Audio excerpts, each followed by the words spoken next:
We've deep dropped the fuck out of this. I know. This is what-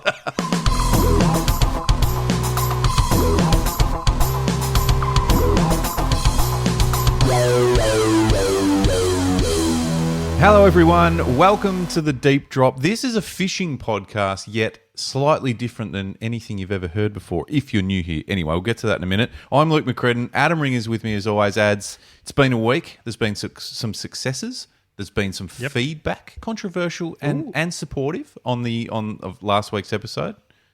Okay. Yeah, the great I'm keen for fish that. draft. Yeah. There's been all sorts of wild antics over on the socials. But firstly, my friend, how are you going? Yeah, I'm okay. World's in chaos. World's gone mad. But fishing just seems to be cruising nicely, which is exactly what it needs to do in shit times, because we can always fall back on fishing and it's always going to be awesome. If fishing was an entity and said, what do I do at this point in time? You just go, just keep doing it. Just be you. Just do you. Stay the course. Just stay in your lane. Everything else will be fine. Hey, it's always good to rip into another episode. 175 this week, so we're only 25 off raising the bat for the double ton. We're getting into the nervous part of the innings. Is that now? We're like, yeah, I think 25 runs. We're not full nerves yet. Nah, but you start thinking about it. We can see the scoreboard and we're doing the maths in our head. Yeah, you start thinking about it. Yeah, it starts becoming mental. Yeah, that's a It's not affecting play yet, but we're aware of the scoreboard. 175 in, we shouldn't assume that everyone knows what the hell this podcast is all about. So, Adam, I'm going to throw to you and say, for those that have just jumped on and just testing the water, just dipping their toes in the water, so to speak, the deep drop water, what is the deep drop all about, please? Well, I think the deep drop it's all about asking questions about fishing, but it's kind of more like a black Sharpie. Oh, fresh one. Wow. Is there anything more satisfying than busting out a fresh black Sharpie? It's up there. It's up there. As soon as you take the lid off and you get the sweet aroma of the Sharpie juice, and you're like, I don't need to write anything, but I'm sure as shit going to mark something. Yeah. I'm just going to do some shapes or just some lines. Just get a squiggle or colour in a corner of a page. See how many pages I can get the ink to leak through on. Yeah. It's just super satisfying, and I think that's kind of what the deep drop is. It's exciting. Yeah. And by the end, you're pretty well super satisfied. Yeah. Because you've got some stuff to think about. It smells a bit funny, but you're not sure why, but you know you want a little bit more. And that's kind of what the deep drop is. How do you feel about coloured Sharpies? I think there's only one colour in it that a Sharpie should be, and that's black. I agree. Yeah, I agree. But sometimes I see a purple or an orange, and I'm like, this shit. Yeah. Well done. That's good. Well, hopefully that gives some insight into the absolute chaos and nonsense that goes on here. But we have a bit of fun, and hopefully you're having a bit of fun along the way. Ads, I made an error during the week, or last week I might have called it out. I found a pile of limited edition deep drop squid jigs. We thought we're out. They are there. No. And listen, people love the cap and stubby holder, but when there's an incentive like that, squid jig involved, when it's that bad boy, I tell you what, she lights up. So a few parcels have gone out this week, which is super exciting. There are a few more of those squid jigs. I'm going to have a bit more of a look, because just in case there's even more, but I can officially say there's about half a dozen or so. So if you want to head over to the deepdrop.au, grab yourself a cap and stubby holder combo, $40. We'll cover the shipping. Don't worry about it. It's the type of people we are. And if you jump in quick, you will get the limited edition deep drop Rui squid jig thrown in. And not only is it a stunning design, Adam, a beautiful colour, a beautiful shade of deep drop green, it friggin' works. It works. We've both caught. It's actually been a part of ticking off 2 Resos over 2 different seasons of resolutions. Does it need to feature every year moving forward in some capacity? Yeah. Okay. So there you go. The deepdrop.au is where you can do that. The other thing you can do is, speaking of Resos ads, now we're only a week away. We need to set a new one. So that'll be next week. Yeah, it's worrying.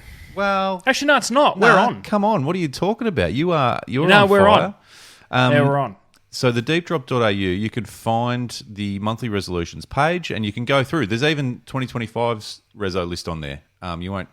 I've freshened it up, so it's all clear. There's no scribbles on it anymore. It's a fresh list, so people can attack that themselves.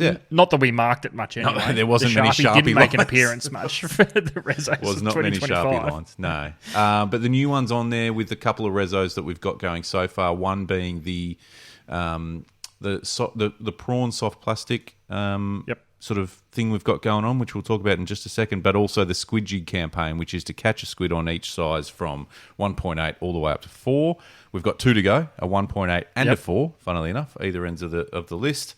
And join in the fun. But it's been slowish for me to start 2026. I did a bit of the hard work last year, let's be fair. All of it? Which still wasn't great. A little bit of it? You meant all of it? But I've put a line through a species in the prawn soft plastic campaign, mate. I bloody put a line through a brim.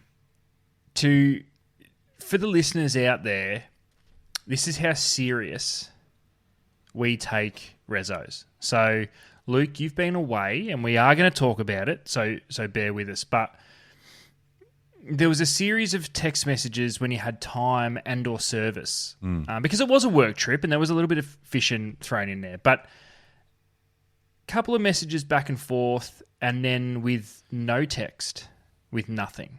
There was just the picture of a brim head and a plastic prawn tail hanging out its mouth because it had been swallowed. Yes. And the reply may have been all in caps. Yes. Yeah. And it was just about resos. Yeah. It's what we're all in. This gets me going. This is the shit. It was the same sort of text message, sort of back and forth when you were smacking squid on all the sizes of in that monthly reso. This was exciting because I'll be honest, I'd chucked a few prawns around, sort of for brim, thinking, all right, we should be able to tick off a brim, and I've had trouble. So I thought, Jesus. Now, I fished a river I've never fished before, Adam, the Brisbane River. Obviously, Brisbane. Goes without saying. Makes sense. Amazing bit of water. What I realised pretty early on in the day, now shout out Declan Williams, who is the product manager and product designer over at Tackle Tactics, who are based up in Brizzy. We spent a day on the water. It's his local waterway. He is a guide, and I mean... he's guided up the top end of Australia for Barra and everything, and he's just one of those. He's a 1%er. That's what he is. Yeah, nice. He's a 1%er. Nice. So he's not a guide now. He's not a guide, but he's got that. He's just got that guide. Yeah, he's got it. He's got that dog in him. Yeah, that guide dog in him. So, like you and I always talk about this. The people we get to fish with and have had the opportunity to fish with up until now, and hopefully many more that we haven't yet fished with, is what makes us tick. And I think you and I have always had that in common, that it doesn't matter if they're on TV or they're just someone who has really worked their craft really hard and become really good at what they do, or they're just someone who fishes every couple of weekends for a bit of fun. There's always something to be learnt. Always something to be learnt, and I just love fishing with these people. So Declan's one of those. We fished. What I didn't realise was how many species are in the Brisbane River. As I kicked off the morning, and if you're following across the socials, Instagram, Facebook, the like, I think I did throw it up there. I caught a diamond trevally. Never caught a diamond trevally before. And if you said to me, interesting looking unit. If you said to me, Luke, let's go catch diamond trevally, wouldn't know where to start. Yeah. Would not have a clue where they are, what they eat, what they do, and I think there's a bit of that. I don't think anyone does. Well, I was about to ask. Now that in true deep drop style, you've caught one, which means you know how to catch them and everything they're all about. Doing a talk so night if you were to week. target, you're gonna start guiding. Yeah. If you were to target a diamond trevally. Oh, I still wouldn't know. Like, can you? I don't know. Because up until relatively recently. Declan didn't even realise they were in the Brisbane River either. So, listen, there's been some interesting things happen over the last couple of years as far as fish showing up in weird places, and not just one-offs. Like they're almost like there's just a bit of a. We've seen it down here, like whether it's these giant bluefin, whether it's whatever. So I think this is kind of one of those. I think they're accessible out on the reef, but they're not like a true. Well, they're not like a GT where you're casting top water and also they're sort of bottom dwelling, just sucking up bits of shit off the bottom. I suppose I don't like Goldens. Maybe, maybe. I caught this on a 2.5-inch grub, so it wasn't as if it was some big aggressive fish coming through and smashing it. But it. One thing I will say, two things about Diamond Trevally before we move on. Stoked to have caught it. It's one of those ones that's like there's a high chance I'll never catch another one of them, and that's cool. Yeah, whatever. It's awesome. Yeah, they go like a freight train for something. Now the reason really? So you kind of go, yeah, they're a trevally. They just have that natural fucking. But the reason I'm shocked at it is when we got it in the boat, and it wasn't tiny. It certainly wasn't a monster, but there's nothing of them. They're paper thin. It looks like more of a dory than a trevally. It does. Kind of. But dories go hard too. Anyway, that's a different story. Yeah. You're right. It does. It's got that sort of body about it. And so there's nothing of them. There's not a big tail about them. It's just, I don't know. But it fucking went. To the point where we called it for a GT, a little GT. But so anyway, so that was fun. Very cool looking fish. Very cool looking fish. Unique. Really unique. One of the ones you look at and go, what are you supposed to be? Like, what are you trying to achieve here? You're like a demented dinner plate with like chrome sides. Like there is nothing about you that's making sense here. Was it a fuck up when the powers that be were creating all on living Earth that went, I don't know. I've just done a flathead, and that was sort of that took all my energy. It was the test run. I don't know what I've got left. Well, here you've got some silver, and put it up north somewhere. Yeah. Oh, yeah, righto. Yeah, okay. Warm water, whatever. It does look. It does look like the 3D printer ran out of 3Dness, and they thought, just leave it. Fuck. Yeah, or they've gone, all right, okay, we've got a unique body shape, let's go. And then as they've hit send, they went, oh fuck, we forgot to give it any sort of girth or power. It's just it's a sheet of paper. We've just got any girth or power. Got the same issue. Do you think the powers that be went through in the history of their evolution when they were designing and evolving things? They went through a little deep drop stage.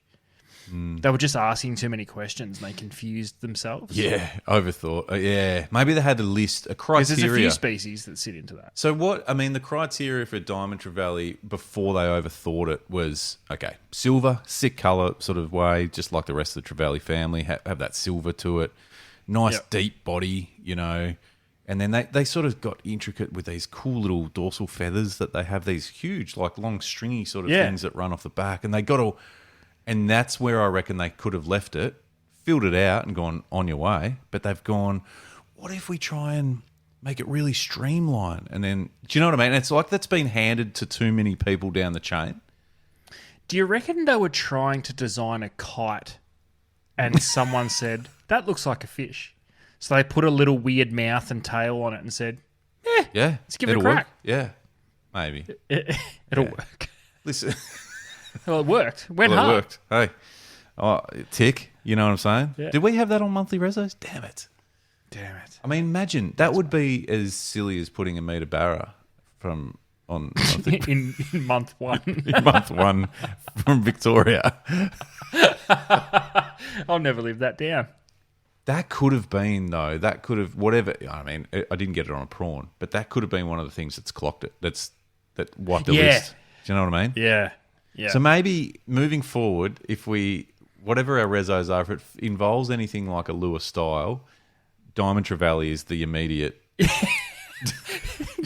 So have we just worked out that Diamond Trevally are in the same league as Mulloway? Yeah. Okay. So add them to the list of things that that's a win. As soon as you get one, it's like, all right, contest over. Yeah, TKO. Yeah. Anyway. But we moved on, had a wicked session on Flathead, managed all sorts of species, really chunky. So talk to me about the species count. What happened here? The fun thing was, the first, I'm going to say, dozen fish, there wasn't any of the same fish caught. That's got to be some sort of a record. Weird. Because you mentioned this in passing when we caught up briefly when you got back. And listen, we haven't had much time to catch up. So I'm hearing a bit of this stuff for the first time too. But I knew that you'd caught a stack of species without doubling up. And I brushed it off until I was doing the 3.5 seconds of prep for this that podcast. Much. Jesus. I went hard tonight. Went hard. And I thought, has anyone ever, for their first dozen fish of a sesh, all be different species? I honestly reckon it was a dozen, easy. So, and I wish we, because as you go along, you're like, oh, I wish we wrote all these down or took a photo or something, because it got to the point where it was silly. And then by the end of the day, it was probably, there might have been 16 or 17 species all up, sort of thing. But there were multiple. You know what it's like in Queensland. You're always catching a few of those sort of weird cod things. And forgive me, Queenslanders, I don't know much about these sort of black barred cod and a red dotted cod and a stupid fuckhead cod and whatever. There's heaps of them. And so there were a few of them. There were, I think, 3 trevally species. There was Taylor, there was flathead, there was, and funnily enough, no brim in this group. So it was all, the diamond trevally counts as 2. Yeah, true. Diamond trevally species. Little GT, the diamond trevally, another trevally. Anyway, and just things like I'm trying to think of what the rest of them were now. There was stacks. Oh, there was little. Oh, what are they called? I should have done more prep and written down more of the species. There were a bunch of these. No, but I just find this super interesting because and listen, I haven't done a lot of fishing in Queensland, but I've done the odd trip here or there. Yeah, it's not. It's pretty insane, really, if you think about it. Yeah, it is. And this is where it got, we started really laughing. We even got, lots of bait fish. We had an unbelievable fishing day. Like, it was just so many fish, but it was one of those mornings, as soon as you got out, there's bait everywhere and small bait fish. And then these big mullet, just, they just launch themselves out of the water, and we're like, fuck this. We even got a mullet, and we're like, and clearly they don't eat it. Did it eat it, or did you eat a 5-inch jerk bait or whatever? But it was, but you know what I mean? It was still like, counts. Like what? Grinner. Oh, yeah. Like all sorts of shit like that. Grinner's like Queensland Sergeant Baker? Maybe. Sargy B. I'm surprised I didn't see one of them bad boys. So, it's pinky snapper, all sorts of shit. Crazy. Was your first reaction when you caught a pinky snapper like, I didn't get one. I remember, I think I've spoken to you about when I did a trip to the Abrolhos Islands, and I've pinkies in a way. I've done the same fishing Harvey Bay, and the target species for the day was snapper. I'm like, fucking really? Come on. We're in Harvey Bay. Like, I've never been here before. Am I going to target snapper? Like, I'll do that off St Kilda Pier. Yeah. Like, what are we doing here? I could tie half a pilly on and do that from my fucking lounge chair off a pier. So it was wild. So a bunch of nice flathead, there were actually 3 different species of flathead too: sand, dusky, and something else. The ones I've got up there with the big broad heads, they're slightly different. Anyway. Tupong? What's a tupong? Freshwater flathead. Is it? I think so. None of them. I could have made that up though. Flounder. Heaps of flounder. If you love they eat flounder, crackies up there too. Fucking oath. They were chasing them off the surface. Clearly no one up there is spearing. Like, when I say spearing them, like walking the shallows of a night. Yeah, that's because there's fucking bull everything sharks. Else tries to eat you. Yeah. Tipping, you're not fucking waiting for flounder when there's a fucking bull shark up your ass. With a light. No thanks. Yeah. It's a beacon. Terrible idea. It's like, come over here, sharks. It's a terrible idea. Yeah. Anyway, we get round to the reso because we headed up river, and Ads, we've said this publicly on the Deep Drop before. There's nothing more satisfying than slamming a jig head into the hull of a boat. Yes. You were fishing pontoons and boat hulls then, weren't you? Yes, I was. Yes, I was. And there's just something about the crack, the noise of a jig head flushing the outside of a hull. You can almost hear the gel coat chipping off. And Queensland's great for it too, because down here we're fishing 1/16th, 1/20th. Nah, not up there. You're cannoning a 1/6. It was at least a 1/6. 1/4 straight into the side. It was a six of an ounce, straight into the side of it. Oh, listen, in fairness, most of the hulls we were hitting were big barges and shit. They wouldn't have even felt it. It was cool. We had a good... it was really cool. We had a unbelievable brim session, but it started by that, just working out what's happening, and I love that conversation. Yeah. And it was obviously we're fishing the structure, we're putting lures into the shade, and that was cool, pulling some fish off the pontoons. Then these big fucking barges that are just, the beam on them are 15 meters wide or whatever, and this might sound really boring, but it was really cool. One end of them that the tide was flowing into, making a bit of noise and commotion. No fish was sitting under it. It wasn't until we got round to the back of it where it was all still and calm and whatever, they were just piled up. And when I say That's piled up, a couple of these barges, brim get a bit spooky after a while. No, yeah. They were just eating. Didn't care. The pontoons and they're spooking a bit, but they were just stacked up. Yeah, it was crazy good. When that happened, was your first thought like, how good is brim fishing in Queensland? Like, is it like this all the time? Yeah, I'm pretty sure I would have asked that at some point. Is this normal? And just a nod of the head from the Queenslanders, and you go, "Fuck off!" Like, what? Fucking hell. What are we doing down here? This is too good. It was sick. If they said, "Nah, like this is a good day," you go, "Okay." Like, I appreciate that. It doesn't make me feel like I need to be living on this river because it's epic. But it was like, it's pretty normal. I'm like, oh.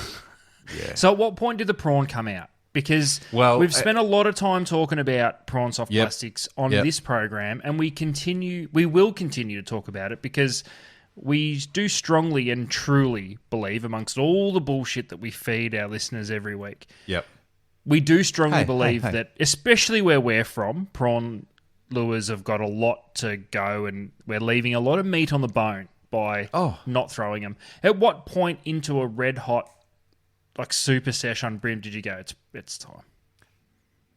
Early, real early. Correct answer. Because it was correct. I think I might have boated one, and a couple of the boys up the front boated one, and I went, we're going to get them. They're on. Yeah.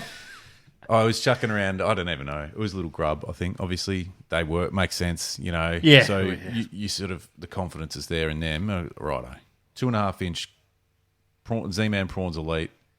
The pre-rigged ones, so it's just like, chuck us one of them, let's go. And just took a few casts, I must admit. It's that, when you need to do that and you go, oh, do I just fuck it, chop it off?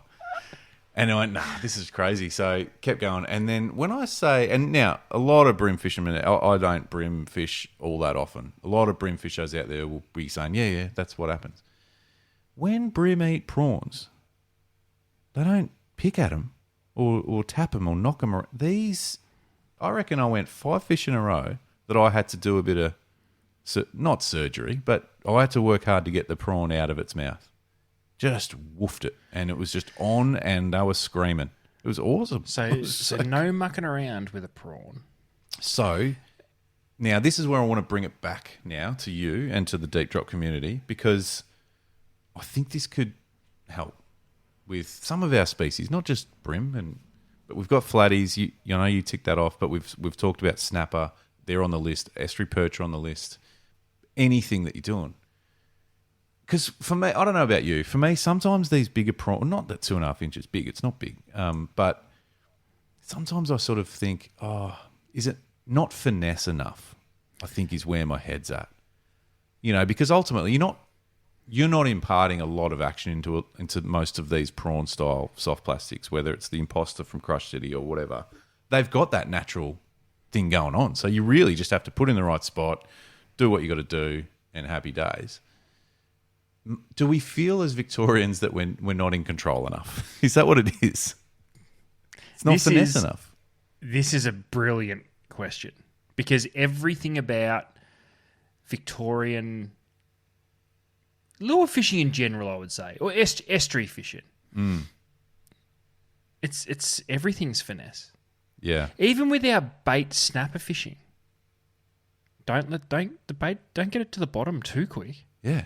Got to slow, like lightweight, size Number 0 one ball sinker. Yeah. Double zero, like really light stuff. Do we overthink that? That's a great question, because I've kind of got a little bit of a theory.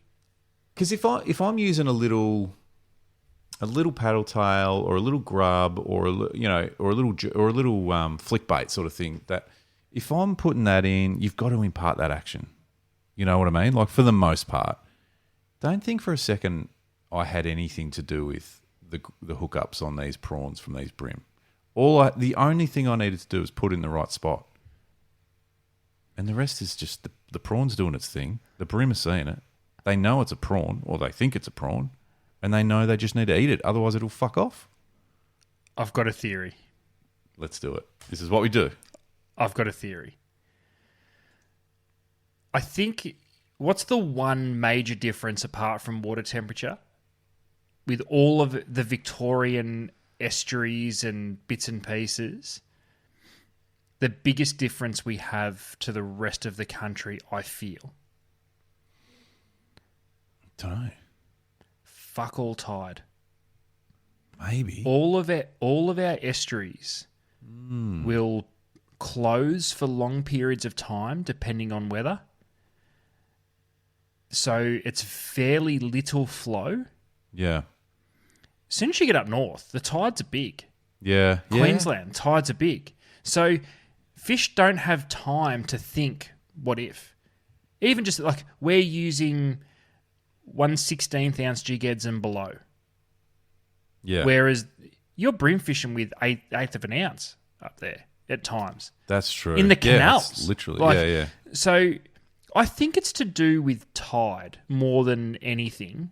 We have to fish finesse because the fish are so conditioned to not have to contend with tide. They can look and pick and choose what they eat. It's not just, it's moving fast, real quick, eat it. Do you reckon there's... Yeah, that's interesting. So you reckon that there is sort of merit in the non... And I won't say they're not...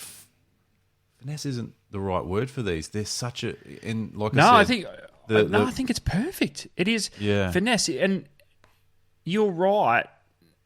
So we'll get to the profile of a lure because I think that's what you're talking about. Sorry, that's what I was about to say. Yeah. There's a little bit more chunk and bulk to a prawn than there is a 2-inch grub or a slim swim or something like that. Yeah. Which has definitely got something to do with it. I also think it doesn't really make a lot of sense, but I think we're kind of impatient. Even though everything about fishing in our estuaries for us it's all about fishing slow down. I think because of that still water, we have to impart all of the action. That's not bad. So are we looking at it going, well, I'm not doing enough. So we've, like you said, you said it perfectly, a prawn plastic is designed to work with the least amount of rod activity as normal. Yeah. Just a slow straight wind is perfect. Yep. If you're trying to imitate a live prawn, just a slow wind is perfect. But we feel as though we must impart action 100% of the time. Yeah. And if we're not doing...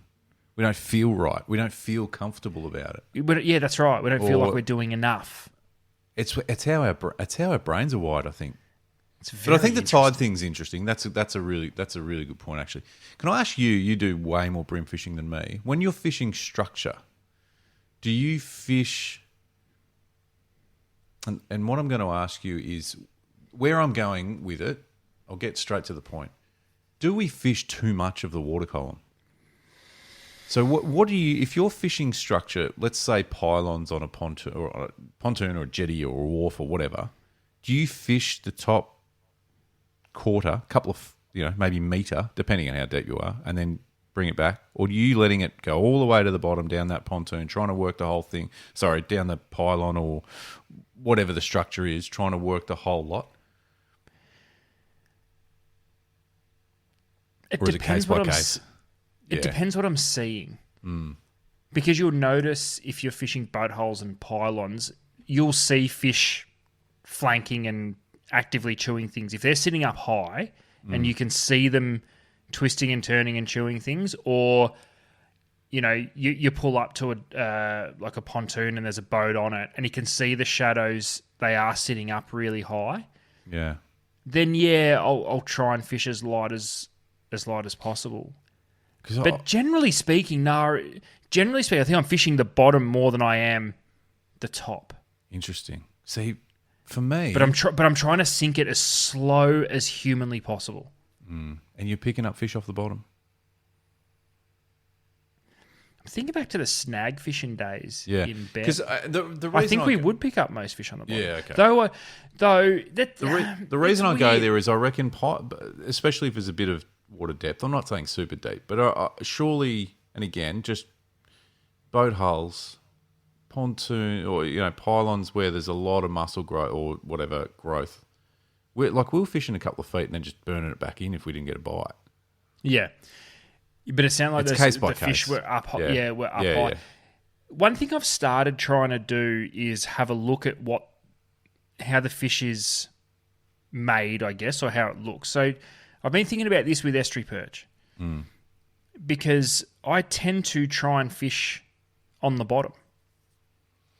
But everything about them says they're not. They're on the bottom looking up. Looking up. They're not head down, bum up like bream do. No, if anything, they're the opposite, eh? Yeah. That's right. Even their mouth is kind of angled up. So what? Yeah, that's right. So I look at that and go, well, maybe I'm not fishing hard bodies enough. I'm not fishing hard bodies where I'm only fishing the top quarter, or say we're breaking into thirds. I'm only fishing the top third. Maybe if I pop a deeper diver on, I can hit the second third. I'm just fishing plastics, trying to bump them on the bottom. Because then essentially I'm only relying on a reaction bite. We've deep dropped the fuck out of this. I know. I know. This is what it's about. The short story of this is brim on soft prawn, tick. Yeah, yes. So perfect. We need to get on to what you were just talking about, get some perch and get some snapper. There was a tick. And we've got a freshwater species. Why did we put that? Fuck. Someone help us out. Where do we need to go for freshwater? Maybe it is bass. Ooh. I don't know. Anyway. I've seen some good barra caught on prawn soft plastics lately. Do we need to do an impoundment trip? Yep. That's what we need to do. Jesus Christ, the impoundment barra. That's another story. We need to... I'm just saying I'm not putting barra on the list. No. Please don't. Please don't. We need to move on from this. Looking for your next fishing weapon? Bar Crusher is Australia's #1 fishing boat builder, leading the industry in design, excellence and quality.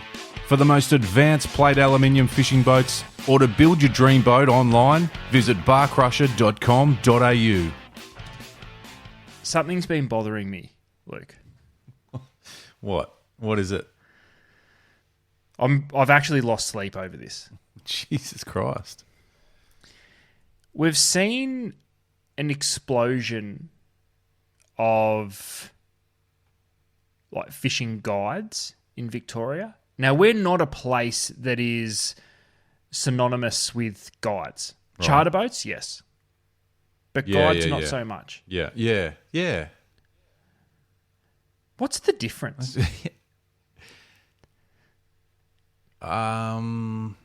Great question. So why, when you head north and you chase barra, do you get a barra guide and not a barra charter. But if you come down What's the south difference? chasing snapper, you're on a snapper charter, not a snapper guide. Not a snapper guide. Wow. Okay. Well, should we ask the Google machine to provide some sort of insight into the actual difference between the definitions?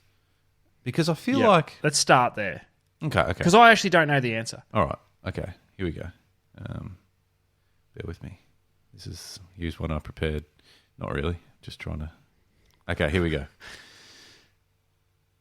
A fishing charter is a service providing a boat, crew, and equipment to take you fishing, often for larger groups, while a guide focuses on personalised instruction in specific techniques, typically on smaller boats. Okay. So a charter is for a group, effectively, which is... Let's read between the lines here. A group of people that want to charter...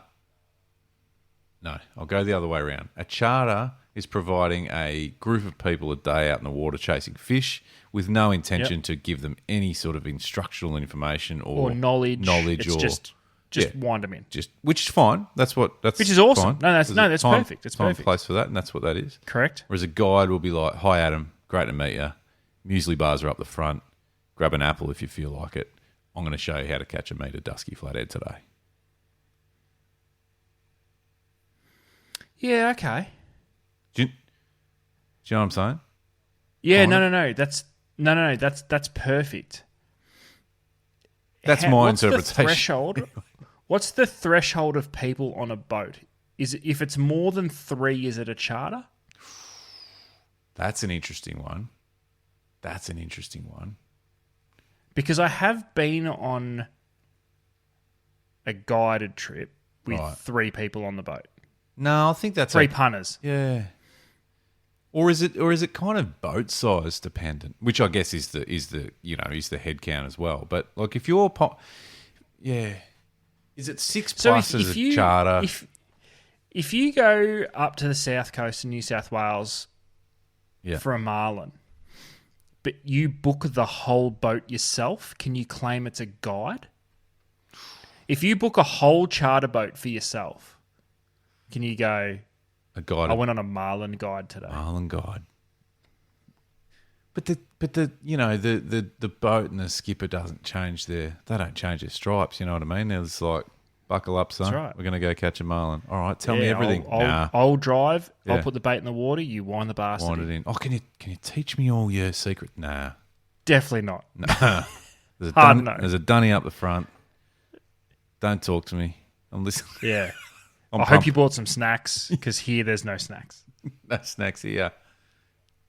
Don't touch that or that or that. Stand there.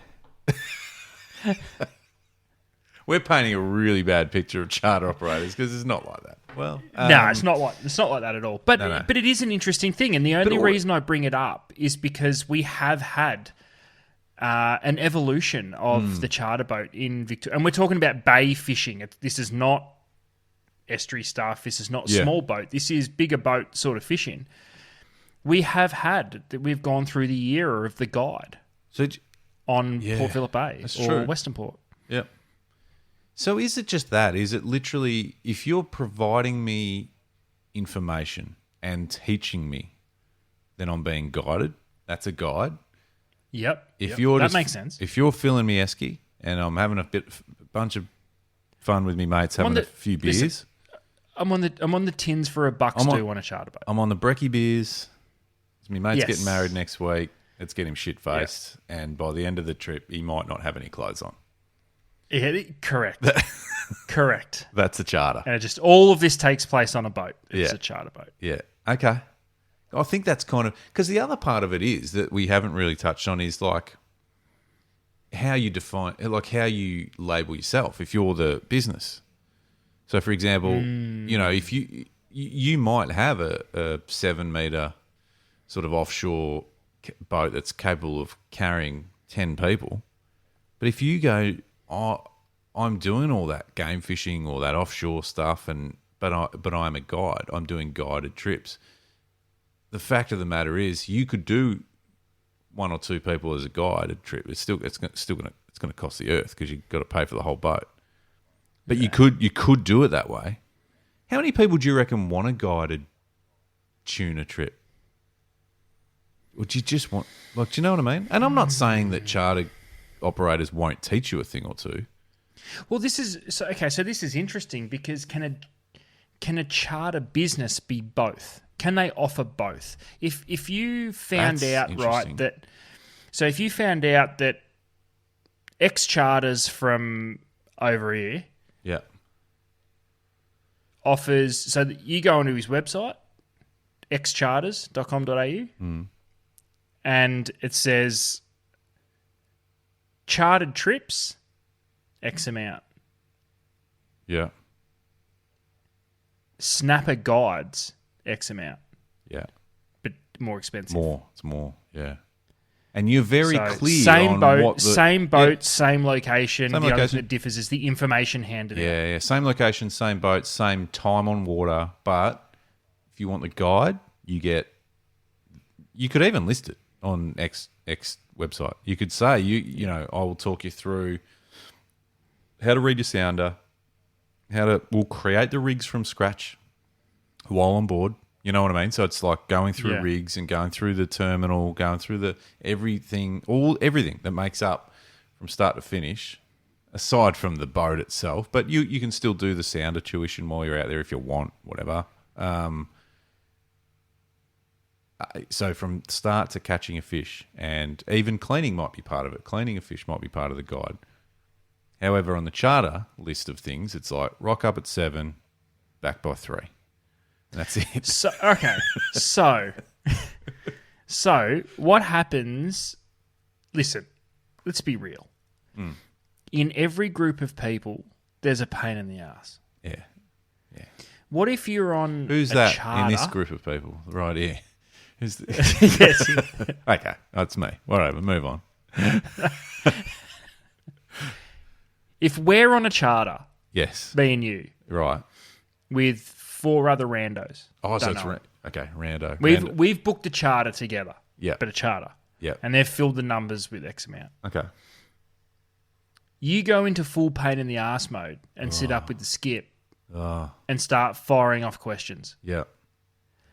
If the charter boat's on charter, how much information would you be comfortable with them handing out? Because this is a charter. This is not a guide. Well, that's the expectation, isn't it? So I think this is where I think there's some charter boat rules need to come into play that probably don't exist. They might be under, unwritten rules, but I reckon write them. Yeah. Let's write them. Charter operators reserve the right to just not talk. Yep, love that. That's why they have deckies. Yes, that's why they have deckies. I'll just drive Deckies the boat. reserve the right to just answer the questions in any means they see fit. So not be rude, but play everything with a straight bat. Exactly. Yep. Make shit up is what I'm saying, if you want.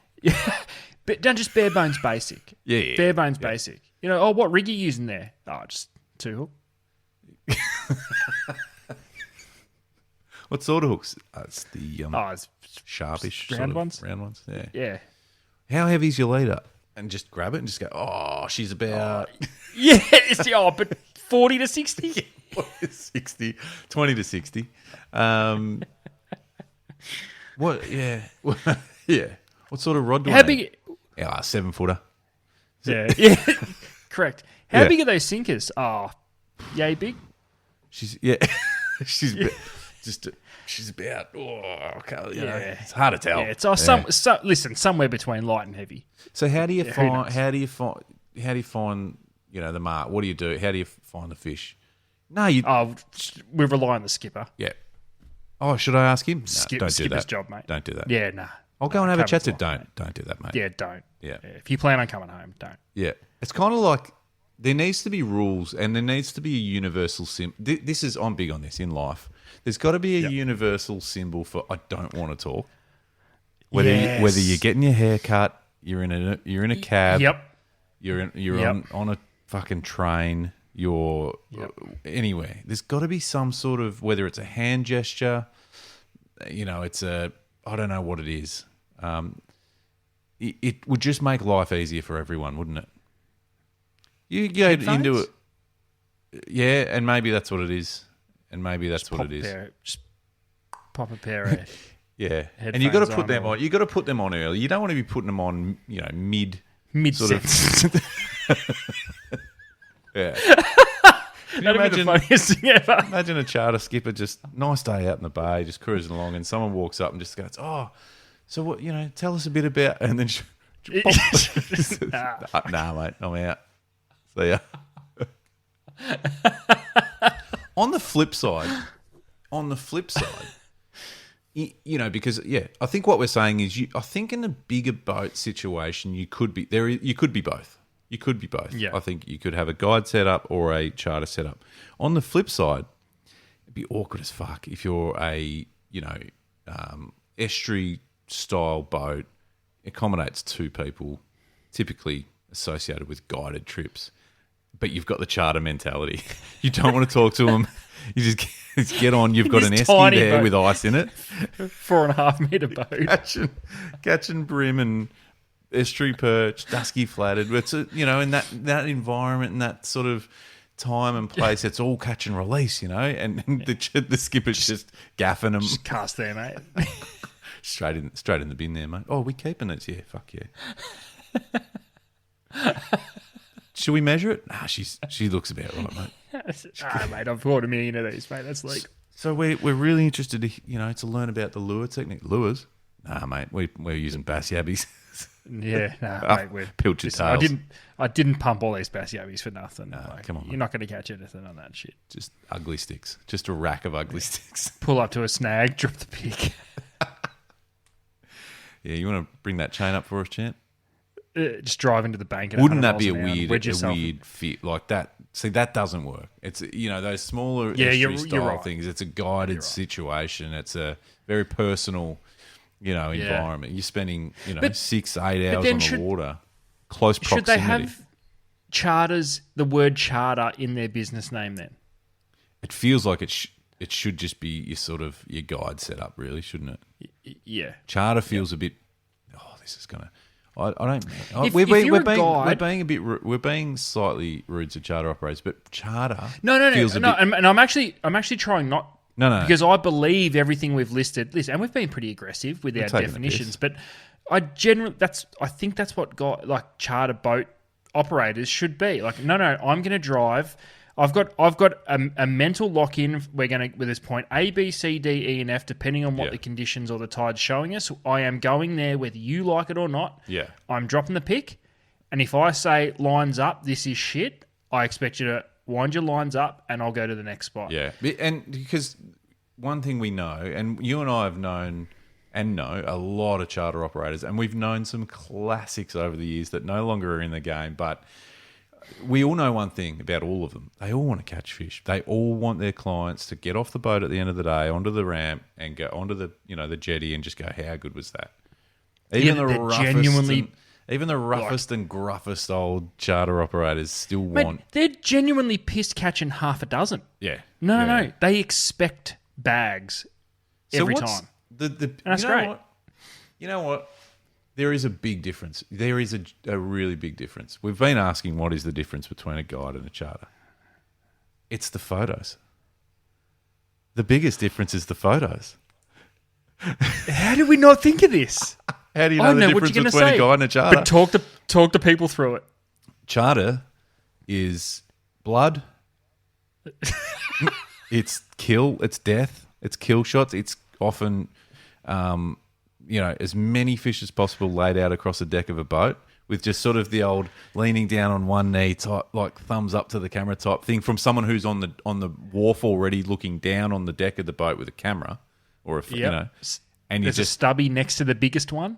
There's usually a stubby, reference for a size size reference. Yeah, that's right. There's usually someone holding if there's a decent one, someone might be holding it. The rest is just spread and scatter on the deck. And the deck wash pops out from time to time to wash a bit of the blood away, but not all of it. Just the top spattering. Yeah. Not what's on the deck, just to get it off the Just flanks. the top of the... Yeah, exactly. Yeah. And there's usually a ciggy at someone's got a Someone's got a dart, yeah. Yeah. and a pair of tracky pants. Now, Yes, I'm not saying with holes in the knees. With holes in the knees. Now, I'm not saying that's the charter operator or the decky. That's No, right off that's the just punters. Someone's that's right. got them. Yeah, usually bib and brace for the decky because there's so much blood and death. They don't want that on their clothes. No, yet a guide is attracting the people in full fishing attire. Yes, We're talking purpose shoes. We're talking some sort of branded wet weather arrangement. Yeah. Just in case they're bringing a spare jacket. I think it's safe to say they're bringing a jacket. Yeah. There'll be a branded cap, possibly a fishing shirt. Yeah. UVO 50 plus, please. Would you say it's fair that a guide needs to provide the rods and reels? I would think so, but I would also think they would be really open to the customers bringing their own if they Can I counter? Sure. Can I counter? Sure. If a charter boat operator is not expected to speak, I would claim that that's a perk to the job. Yeah. Yeah. Well, you choose a career, So a guide is expected to speak. 100%. Therefore, I think the counter for them is that they don't have to provide the gear. If you're booking a guide to get information and learn some shit, you can learn on your own rods and reels. Oh, that's okay. That's interesting. You've got to have that on your website, though. Yeah, correct. And no, but when I say guide, full personalised experience. Yeah. Old mate rings up and says, interested in your guiding services? Yeah, no stress, mate. We're in the Brizzy River. We could catch 12 species in 12 casts. Yeah. What do you want to target? Because I will guide you on what rods and reels to bring. Question about the guide. Is the guide fishing? No. Wouldn't have thought so. Has the guide... Unless asked, pop a cast in, mate. Yeah. Well said. The guide has gear there for if the opportunity arises, because I think the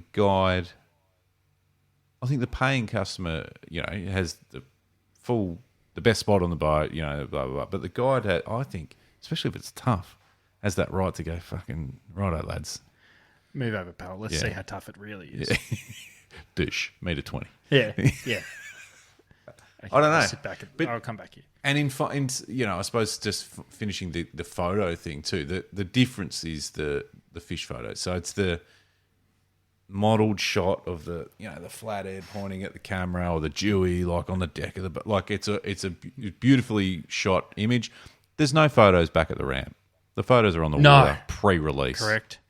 Yep. Pre-release. Lure caught on perfectly in the shot. Yep. So that we can see exactly what it was. Now, here's a bit of grey area for you, because we know that charter boats, it's catch and kill. Legally, obviously. Yeah, that's right. No. Bags and size. Yeah, all that. Yep. If you went on... Because I would say that a lot of the lure charter... the estuary guides that are sort of specialised in that lure fishing, and I would say most, if not all, are probably also advocates for catch and release when it comes to decent sized flatties, mulloway, even brim, whatever. Yep. If you book said guide and you're partial to a bit of brim on the barbecue, and you start catching some nice brim, legal, and go, well, I'm just going to pop these in my cooler bag that I brought. Does that get awkward? You know what I mean? Listen, it probably does. Yeah. I'd love to hear we should get a guide on the show. Talk us through the ups and downs of a day in the life of a guide, or an ex-guide. You're good friends with one of the greats. Correct. Let's get him on. I think we have to. I think we have to. Yeah. Pros and cons of guiding, and we'll hit him with some of these. Have you ever had anyone who wanted to eat a, $1.50 flathead or not? Imagine that. Guy's just caught his first mulloway and he wants to neck it. Like, what are you doing? As the guide's finishing the last photo, he's just grabbed it by the gills and just split it. Done the filleting knife through the gill plate just to... Oh. Or if there's... Do you think... or there's an awkward... I just assumed this was part of the deal, but it's not. So photos, turn around, guide turns, expecting there to be a release, and he just hears like the Oh, it's the fish bat. What are you doing, mate? Oh, and there's no coming back from that. Jeez. No. Yeah, all right, let's do that. We've got to get to top 6. I think we've identified the difference between guides and charters. By all means, let us know if you're a guide or a charter and you want to weigh in. Please do so. In the meantime, let's. I'll work on getting an ex-guide as a guest, and not just any ex-guide. No, for his time, literally the best in the business. I was going to say, for that era, for his time, would you for the southern part of Australia? I would almost say the GOAT. Oh, he was 1, 2, and 3. Yeah, unbelievable. Yeah. Anyway, far out. That's exciting. I haven't queued up the top 6 music, so this is, if you're new here and you've made it through this long, this is kind of the point where I'll go, fuck, I really should have got my shit together. I think most penis. Thanks, Brooksy. Oh, Looking forward Brooksy. to we haven't heard from Brooksy for a while. I think most penis. This, Adam, is what I was trying to get ready.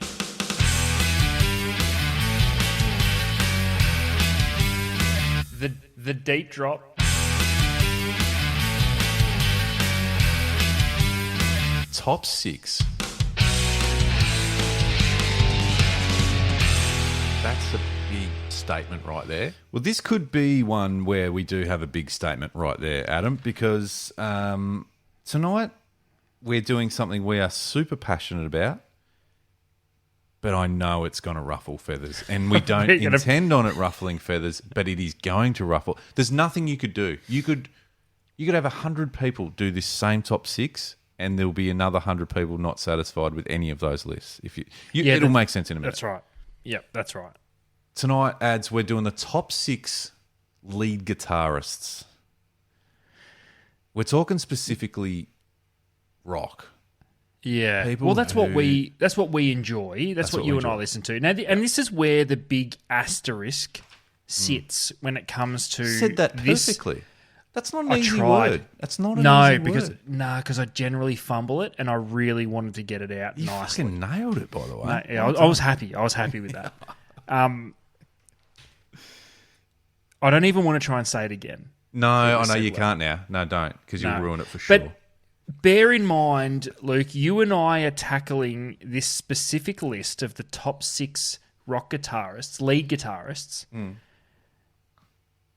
We both grew up enjoying the same era of music. Yeah. We have both dabbled. You more so than me. I'll say I dabbled. You didn't dabble. You did this at a higher level. We both played and or play guitar.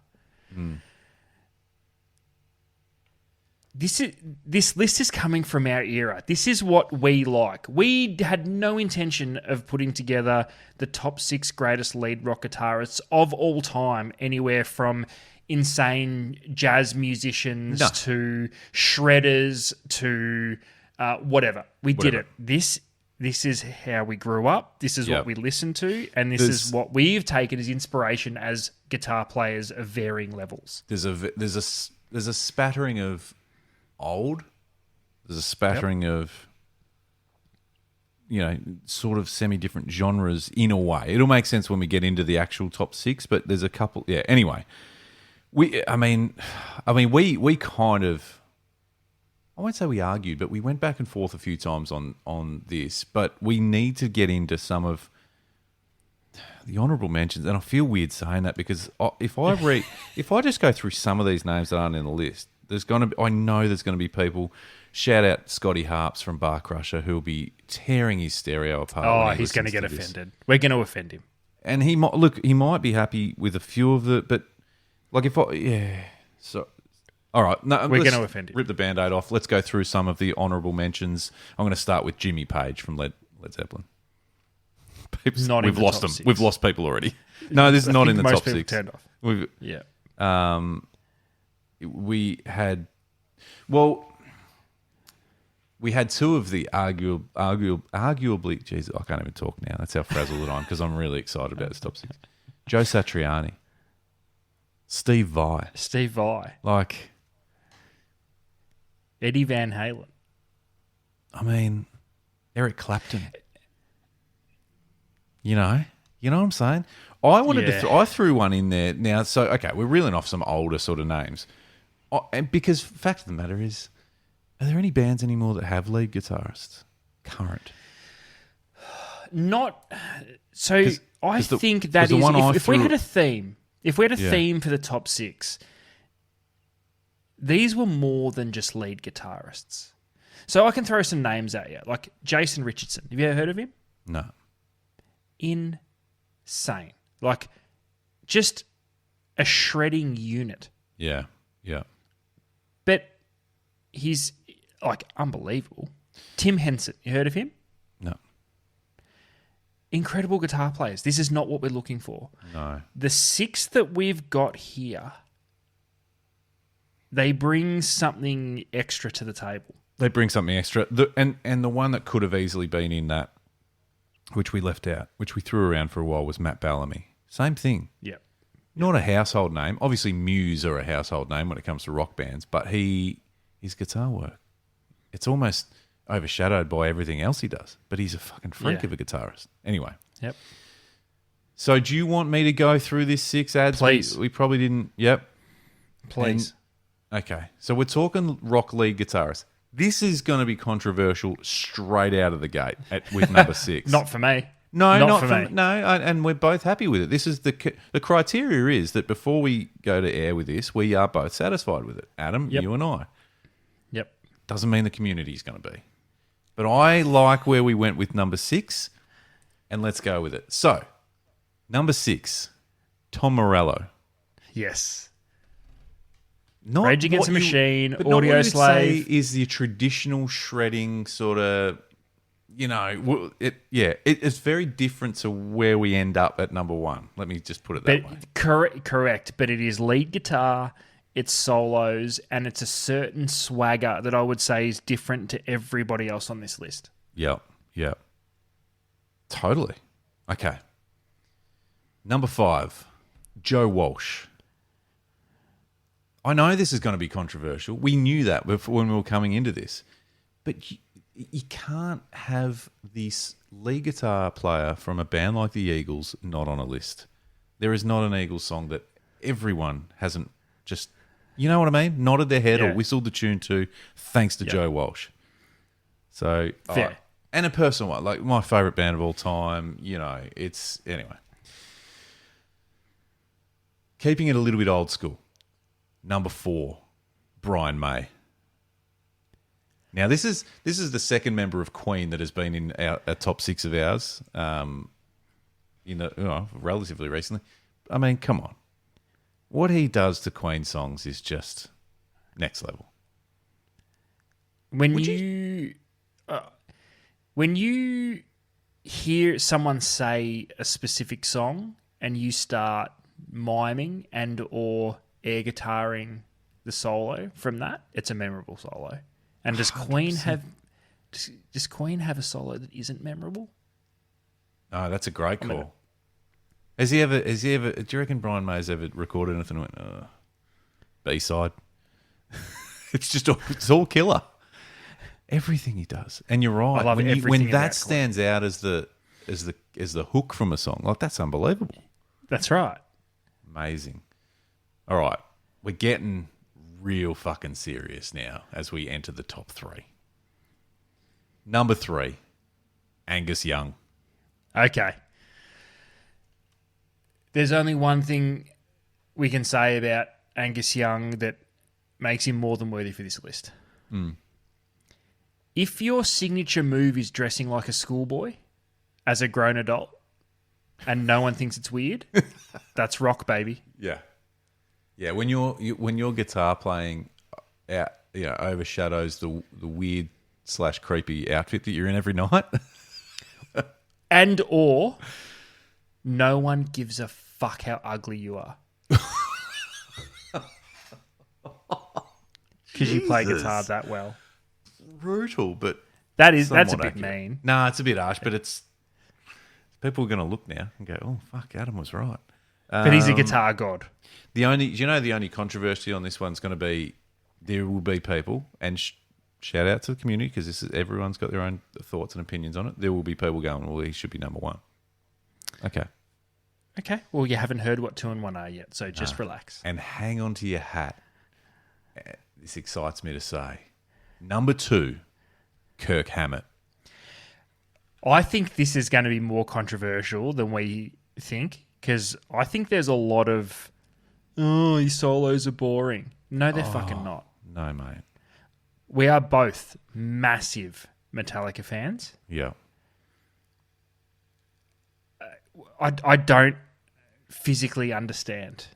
Do you know, I can identify the period of my Metallica fandom when it dipped a bit and wavered. And when I think about it, it's through that sort of semi-era where the solos weren't a big feature in their songs. And when they brought it back again with Death Magnetic, I'm back on board, baby. And I realised it's Kirk. Well, this is interesting because my Metallica journey is different. I came to it late. I got into heavy music well before I was a Metallica fan. I didn't care about Metallica for a long time. And it wasn't until hearing some of those lead parts from Ride the Lightning and Justice for All. Yeah. Years. Yeah. Years before I even got into anything that had guitars in it. And I was done. Like it was, then it was like, okay, I'm a Metallica fan. Yeah. He hasn't put a foot wrong, Kirk. What an outfit. Except for Saint Anger, but I think we should blame Lars for that. I agree. We need to find someone else to blame for that. What a fucking debacle. Yeah. It's the only blip. You know it's a shit album when they come to Australia to tour that album and don't play any songs off it. Play two songs off it. Like, do you know, the only thing I love about that is they've put the hand up and gone, hey, we're not here to fucking play that shit. We get it. We fucked up. Yeah. We're ripping out our old stuff. Yeah. And respect, because like you said, Death Magnetic was a... Okay. They read the room. They read the room. I'm kind of thinking they did it on purpose. To make... Knowing that Death Magnetic was already written and it was coming. And they're like, you know what? Let's throw out some dog shit B-sides just to remind everybody how fucking good we are. Right. So it's like they've thrown the game. They've thrown a couple of the early games and then came home strong and fucking won the premiership. And then thought, just wait. Because they were sleeping. People were sleeping on them for a bit. It's metal tanking. They were playing for draft picks. They released, they got a couple of good draft picks, bang, Death Magnetic. We're back. Well, they did. They did change their basis during that era too. Mm-hmm.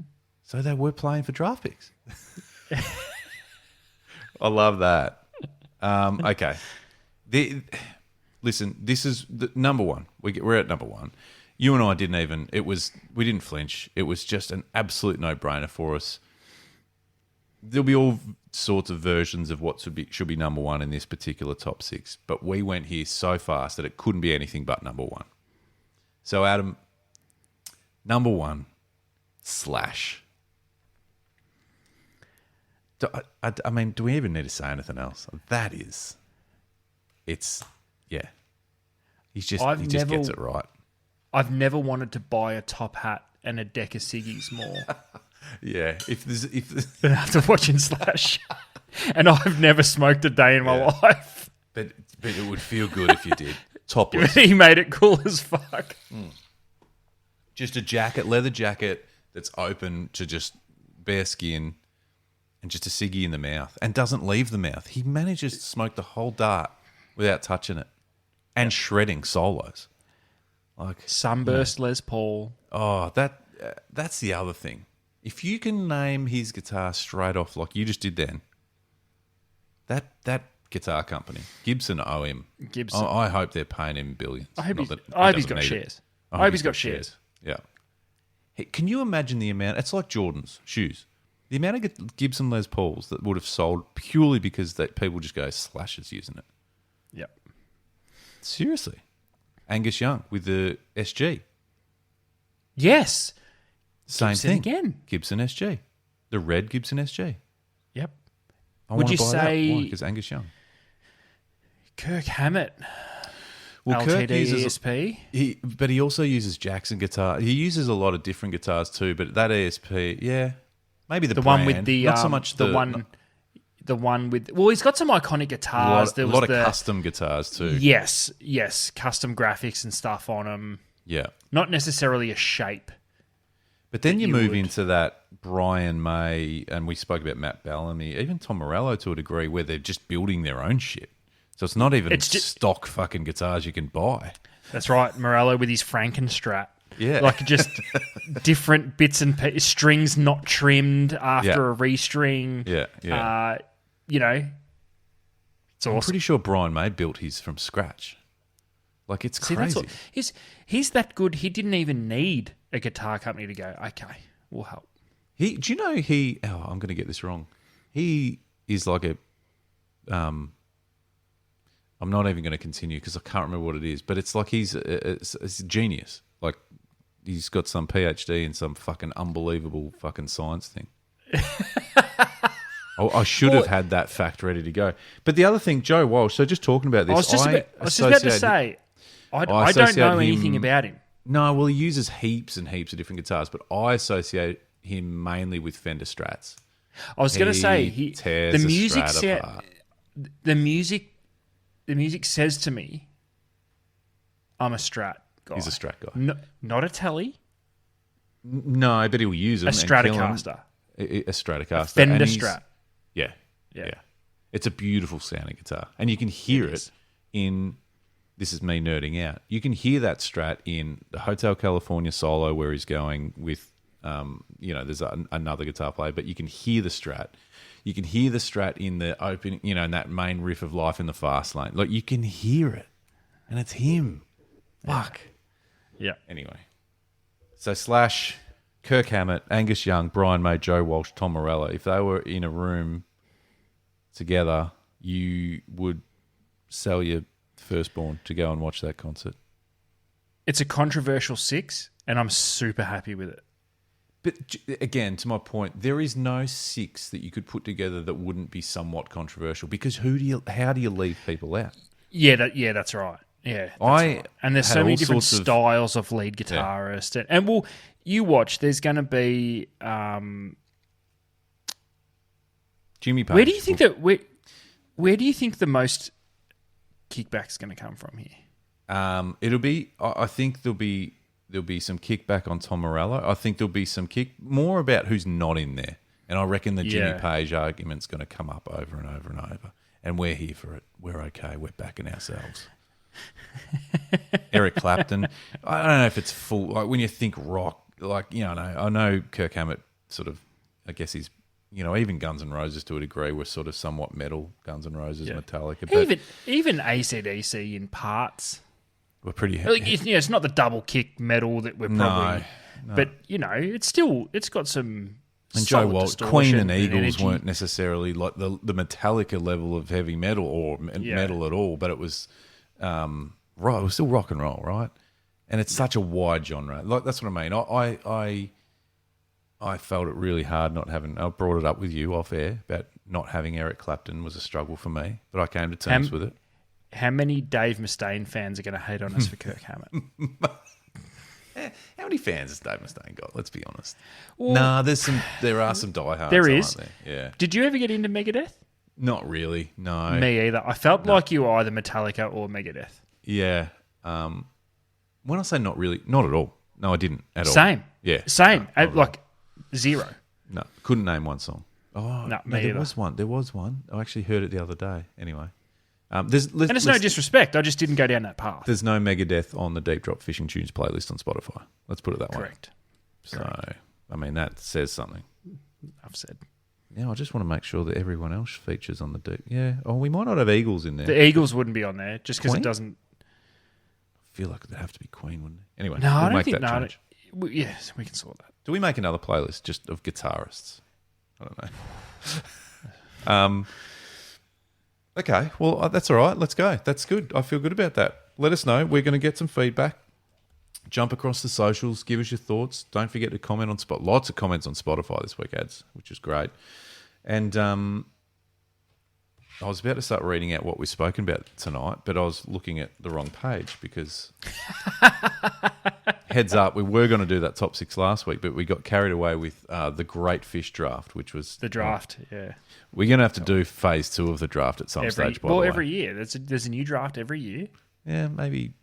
Oh, there's a mid-season draft. Mid-season draft. Oh, yeah, beautiful. Mid-season draft, yeah. The Resos are getting there. I'm feeling good about them. Maybe some squid fishing over the next couple of weeks, Adam, to tick off 1.8 and 4.